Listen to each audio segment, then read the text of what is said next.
अस्सलामुअलैकुम वरहमतुल्लाहि वबरकातुहू। Welcome back to my channel Mustafa home kitchen में खुश आमदीद है आप लोगों का। आप लोग कैसे हैं? अपने घरों में सेफ़ होंगे और खैर खैरियत से होंगे। तो यहाँ पर मैं बनाने जा रही हूँ ज़बरदस्त खस्ता से कुरकुरी और गरम गरम सी कचौरियाँ, कीमे की कचौरियाँ जो आप बाहर से ख़रीदते हैं 30 या 40 रुपए की एक कचौरी बनती है। तो इससे अच्छा आप आधा किलो मैदे से मैं आपको ये कचौरी बनाना सिखाऊंगी। तो सबसे पहले हमें कीमा बना लेना है। बोनलेस चिकन था मेरे पास, ब्रेस्ट पीस था, उसको मैंने पीस लिया है और चॉपर के अंदर चॉप कर लिया है इसको। और इसकी डो बनाने के लिए मैं आपको बता दूं, सबसे पहले आधा किलो आपको मैदा लेना है। अगर आप ज़्यादा क्वांटिटी में बना रहे हैं तो 1 किलो मैदा आप अच्छी तरीके से इसको छान लें। छानने के बाद 2 से 3 टेबल स्पून मैं इसके अंदर घी ऐड कर रही हूँ। अगर आपके पास डबल क्वांटिटी है तो इसकी क्वांटिटी आप डबल कर सकते हैं घी की। और इसी के साथ साथ नमक डालेंगे हस्बे ज़रूरत और थोड़ा थोड़ा पानी करके इसको गूंद लेंगे जिस तरीके से हम आटा गूंदते हैं। लेकिन ना ये डो जो है ना ज़्यादा सख्त होगी और ना ही ज़्यादा सॉफ्ट होगी, नरम। क्योंकि अगर सॉफ्ट होगी तो ये चिपकेगी और ज़्यादा सख्त होगी तो ये फूलेगी नहीं, चीज़ें इसकी जो फ्लेक्स जो बनते हैं ना वो बनेंगे नहीं।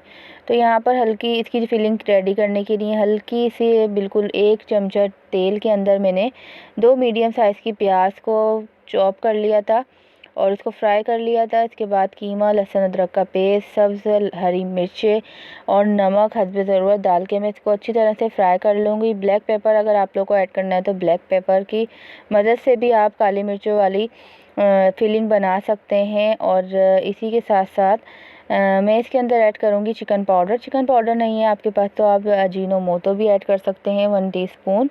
और गरम मसाला, पिसा हुआ गरम मसाला ऐड किया है मैंने। धनिया पाउडर ऐड किया है इसके अंदर। धनिया, कुटा हुआ धनिया भी आप ज़ीरा और धनिया और ज़ीरा कुटा हुआ आप इसके अंदर ऐड कर दें। कुटी हुई लाल मिर्च मैंने इसके अंदर ऐड कर दी है थोड़ी सी। लेकिन कुटी हुई लाल मिर्चें नहीं है आपके, नहीं डालना चाहते हो आप, ब्लैक पेपर यानी काली मिर्चें डालकर भी इसको रेडी कर सकते हैं। इसको अच्छी तरह से भून लेंगे, पानी ख़त्म हो जाए इसका, चूल्हा बंद कर देंगे। दूसरी तरफ हमें क्या करना है, 2 से 3 टेबल स्पून कॉर्नफ्लावर लेना है। कॉर्नफ्लावर के अंदर बेकिंग सोडा जो होता है, बेकिंग पाउडर मुझे ऐड करना है जो हम केक्स वगैरह में बेक करने के लिए चीज़ें लेते हैं। तो इसी के अंदर मैं 1 टेबल स्पून पहले घी डालूँगी। पहले इसकी कंसिस्टेंसी देख लेंगे, पतली गाढ़ी इस तरीके से करना है, क्रीमी फॉर्म लानी है। बेकिंग पाउडर, कॉर्नफ्लावर और घी की मदद से आप इसको पेस्ट बना के एक रख लेंगे ये जो पेस्ट है ना हमारा वो कचौरियों के सेंटर में जाएगा। तो हमारा जो आटा था ना इसको हम अच्छी तरह से बिल्कुल चिकना कर लेंगे हाथों की मदद से और अच्छी तरीके से गूंद लेंगे।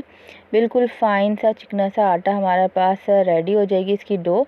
फिर इसके बाद मुझे क्या करना है कि मैं लूँगी इसको थोड़ी सी देर के लिए रेस्ट के लिए छोड़ दिया था। फिर इसके बाद क्या करना है, इसके अच्छे से पेड़े बना लेने हैं बिल्कुल इक्वल साइज़ के। अगर आप 50 ग्राम का ले रहे हैं तो 50 ग्राम का यानी आधी रोटी का जो पेड़ा होता है ना वो आधी रोटी का पेड़ा आप ले लें और इसको ये पेड़े बनाकर रख दें, रेस्ट के लिए रख दें। इसके ऊपर ऑयल लगा के और इसको ढक के थोड़ी देर के लिए मैं रख दूँगी। 2 से 3 मिनट बाद ये अच्छी तरीके से सेट हो जाएगा। फिर ये 2 से 3 मिनट बाद मैं निकालूँगी। इसको बेलना है, बेलन की मदद से अगर आप बेल सकते हैं तो बेल लें। अगर आप फर्स्ट टाइम बना रहे हैं तो आप बेलन से ही बेलें। और अगर रोटी वगैरह बनाने में एक्सपर्ट हैं तो आप हाथ की मदद से भी इसको बढ़ा सकते हैं। अच्छी तरीके से इसको बिल्कुल छोटी सी रोटी बना लेनी है। इसके अंदर जो हमने पेस्ट बनाया था वो सेंटर में लगाएंगे और इसको फोल्ड कर देंगे जिस तरीके से चकोर पराठा बनाते हैं ना उसकी फोल्डिंग करते हैं। दोनों साइडों से फोल्ड करके फिर हम इसको बंद कर देंगे। ये स्टेप एक दफ़ा मैंने किया है। फिर इसके बाद मैं क्या करूँगी, सारे पेड़ों को इसी तरीके से बना के रख दूँगी और रेस्ट के लिए छोड़ दूँगी। फिर इसके बाद 2-3 मिनट 5 मिनट बाद आपको दोबारा से ये स्टेप रिपीट करना है। इसी तरीके से आपको इसकी फोल्डिंग करनी है। अंदर जो घी और बेकिंग पाउडर कॉर्नफ्लावर का मिक्सचर था वो अंदर लगाना है और फोल्ड करके रख दें। 2 मिनट 3 मिनट बाद आप इसके अंदर इसको फैलाएं, इसकी फिलिंग इसके अंदर ऐड करें और फिर आप अपनी कचौरी फ्राई कर सकते हैं। 2 दफ़ा मस्ट है आपको ये स्टेप रिपीट करना। इसी की वजह से आपकी जो कचौरियाँ हैं ना, फ्लेकी कचौरियाँ यानी परतें जो होती हैं ना वो निकलेंगी और कुरकुरी और क्रिस्पी बनेंगी। बिल्कुल हल्की आंच पे मैंने बिल्कुल ऑयल भी रख दिया था, बिल्कुल हल्का ठंडा गरम ऑयल, जैसे आपकी उंगली भी जा सके कि वो जले ना, इतना ऑयल आपको रखना है। और एक कटोरी की मदद से मैं आपको बनाना सिखा रही हूँ कचौरियाँ। अगर आप फ़र्स्ट टाइम बनाएंगे तो आप इस छोटी सी कटोरी के अंदर बनाएं। अगर परफेक्ट है तो आप जिस तरीके से मैं हाथ से बना रही हूँ, हाथ में रखकर और फोल्ड कर दें चारों तरफ से।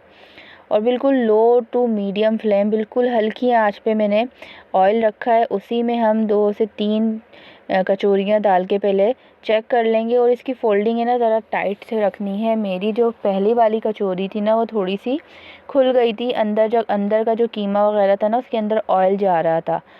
तो इसी वजह से मैंने 2 से 3 दूसरी और तीसरी और जितनी भी कचौरियाँ बनाई थी वो अच्छी फोल्डिंग उसकी करी थी। फर्स्ट टाइम सेकंड टाइम में थोड़ा-सा ये पलटियाँ हो जाती हैं, कोई मसला नहीं है। बिल्कुल देखिए, आप देख सकते हैं आपकी बिल्कुल ठंडा ऑयल है। थोड़ा 5 मिनट हुए हैं तो अब ये बबल्स आना इसके अंदर शुरू हुए हैं और ये ऊपर आ जाएंगी फूलकर, अच्छी तरीके से फूलकर ऊपर आ जाएंगी।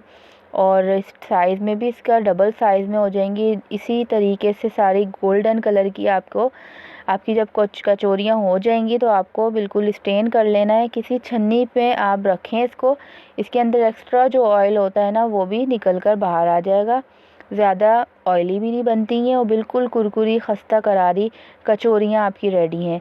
वीडियो कैसी लगी है इसको लाइक शेयर ज़रूर करें, सब्सक्राइब भी करें मेरे चैनल को, नीचे कमेंट ज़रूर किया करें। मिलते हैं नेक्स्ट वीडियो में, जब तक के लिए अपने और अपने घर वालों का बहुत सारा ख्याल रखें। अल्लाह हाफिज़।